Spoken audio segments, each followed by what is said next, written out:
اللہ کے نبی صلی اللہ علیہ وسلم فرماتے ہیں کہ میری امت 73 فرقوں میں تقسیم ہو جائے گی. وَتَفْتَرِقُ أُمَّتِي عَلَى 73 مِلَّةٍ كُلُّهُمْ فِي النَّارِ إِلَّا مِلَّةً وَاحِدَةً. میری امت 73 فرقوں میں تقسیم ہو جائے گی، سب کے سب جہنم میں جائیں گے سوائے ایک کے. قالوا ومن هي یا رسول اللہ. صحابہ نے پوچھا اللہ کے رسول وہ ایک کون جو جنت میں جائیں گے؟ 72 کا کون پوچھے گا بھائی؟ ہم کو نہ جہاں جانا نہیں وہاں کا ایڈریس کیوں پوچھنا؟ وہ ایک کون ہوگا جو جنت میں جائیں گے؟ آپ نے کیا بتایا؟ قال ما انا علیہ واصحابی. جو اس دین پر، اس راستے پر، اس منہج پر ہوں گے جس پر میں اور میرے صحابہ ہیں. آج کون دعوت دے رہا ہے کہ بھائی سب کی بات اپنی جگہ، لیکن سب پہ اوپر اللہ اور اس کے رسول کی بات. بڑے سے بڑے عالم کی، مفتی کی، قاضی کی بات ٹھیک ہے، اس کا احترام اپنی جگہ، ہم کسی عالم کی بے حرمتی نہیں کریں گے. بڑے سے بڑے امام مانیں گے ہم ان کو، ان کے مرتبے سے گھٹائیں گے نہیں.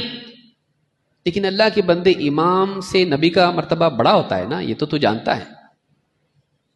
تو نبی، جب امام کی بات کا احترام کرنا ضروری ہے تو نبی کی بات کا احترام کتنا ضروری ہے، جس کے بغیر کوئی اسلام کے دائرے میں نہیں آ سکتا ہے. جو جنت کی چابی ہیں، جنت کا دروازہ کھلوائیں گے، قیامت کے دن سفارش کریں گے، جو سارے نبیوں کے امام، جنت میں سید ولد آدم، جن کی سفارش سے حساب شروع ہوگا، جو سب سے پہلے اللہ کا دیدار کریں گے، جو جنت میں جا کے آئے قیامت سے پہلے. کچھ تو مقام رکھ ان کا، دوسروں کو ان کے مقام سے تو بڑھائے گا، ان کی بات پر دوسرے کی بات کو ڈالے گا نہیں. اہل حدیث کی یہ دعوت ہے. اہل حدیث کی دعوت نہیں اولیاء کو مت مانو، اماموں کو مت مانو، نہیں، مانو لیکن اولیاء کو مانو، اللہ کو اس سے بڑا مانو. اولیاء کو اللہ کے برابر مت کرو.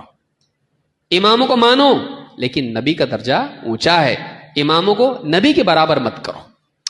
اہل حدیث کی دعوت یہ نہیں کہ اولیاء کو مت مانو، اولیاء کو اللہ کے برابر مت مانو، اور ان کے ساتھ اللہ کے برابر، اللہ جیسا معاملہ مت کرو. ان کو مانو، اولیاء مانو. اماموں کو مانو، ان کا احترام کرو، ان کی تعلیمات سے استفادہ کرو. اہل حدیث کی کتاب میں اماموں کا بھی ذکر ملتا ہے، لیکن ان کی بات کا مرتبہ نبی کی بات اور ان کی ذات کا مرتبہ نبی کی ذات کی طرح مت رکھو. یہ دعوت ہے، لیکن سمجھتے نہیں لوگ، اس لیے دشمن بنتے ہیں. اکثر انسان اس چیز کا دشمن بن جاتا ہے جس کو سمجھ نہیں پاتا ہے. اس لیے قوم نبیوں کی دشمن بن گئی، کیونکہ ان کو سمجھ میں نہیں آیا. ما نفقہ کثیرا مما تقول. انبیاء سے کیا کہتے تھے؟ اکثر باتیں تمہاری ہم کو سمجھتی نہیں. تو جس کی سمجھتی نہیں آدمی اس کا دشمن بن جاتا ہے، سمجھنے کی کوشش نہیں کرتا ہے، ادھورے فہم کی بنیاد پر آدمی فیصلے کرنے لگ جاتا ہے.